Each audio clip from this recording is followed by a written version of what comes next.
মাঝে সাইনবোর্ড, দুই পাশে দুটি বাঁশ কিংবা কাঠের খুঁটি, নাম হাইওয়ে সিটি।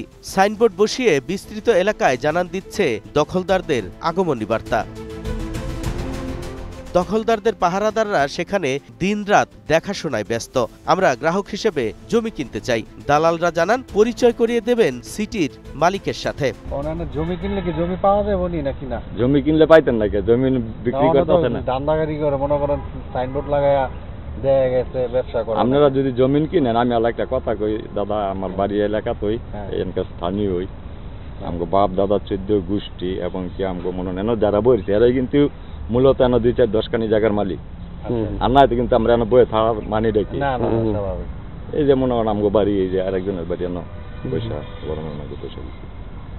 আপনারা জায়গা কিনলে নাম্বার দেওয়া যান, যদি কিনেন আমরা নাম জায়গা যোগাযোগ করে আপনাকে লোহাই দিতে পারবো। যদিও তিনি নিজেও জানেন জমি না কিনেই সাইনবোর্ড লাগানোর কথা। নারায়ণগঞ্জ ডিস্ট্রিক্টের কোনো লোক যদি এইখানে ইনভেস্ট করতে পারে, পয়সা কামাইতে পারে, আমরা তো দুইটা দাবিদার হিসাবে কামাইতে পারবো। তাহলে আমার বাড়ির পোলা বানছি, আমি আরেক দূরের লোক আনবো কেন? কথাটা বুঝছেন? বাকি আছে, অনেক বাকি আছে, অনেকই বাকি আছে। তারা মুষ্টিগত মনে করেন 2-4-5-10 খানি জায়গা কিনছে, তার হগলই তো বাকি। পরে আরেকদিন আমরা সেখানে যাই সংবাদ সংগ্রহ করতে।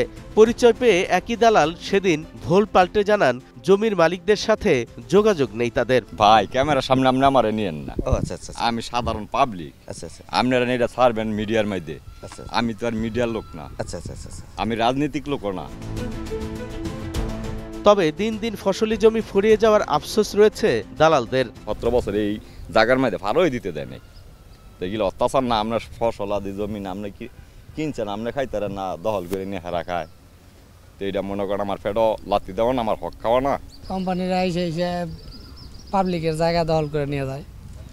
যে পাবলিক আপনার জায়গা আছে 10 নিয়ে আপনারা দলভিত্তিকভাবে আইতেই দিব না জায়গায়। আমরা পাশেই একটি দোকানে বিভিন্ন জনের সাথে কথা বলতে চাই, কারা এই সাইনবোর্ড বসিয়েছে। এটা উনি ভালো জানেন। দালালরা চোখের ইশারায় কথা না বলার জন্য হুমকি দেন। ভয়ে সাধারণ মানুষ কথা বলেন না ক্যামেরার সামনে। সাইনবোর্ড এটা আমি থাই না, তো আমি অফিস থাই মাঝে মধ্যে তো নেবো আর কি। মানে এটা কি 200 বছর ধরে সাইনবোর্ড?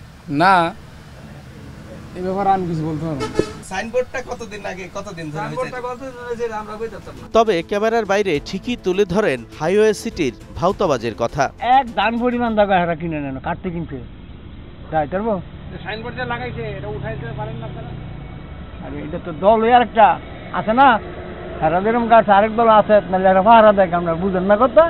বিএনপি ক্ষমতা কাছে বিএনপি আবার সাইনবোর্ড নতুন করে কাটতে, এটা গত সংখ্যায় একজনের কাটছে, একজন হালাই দিচ্ছে, একজনের কাটছে, একজন হালাই দিচ্ছে।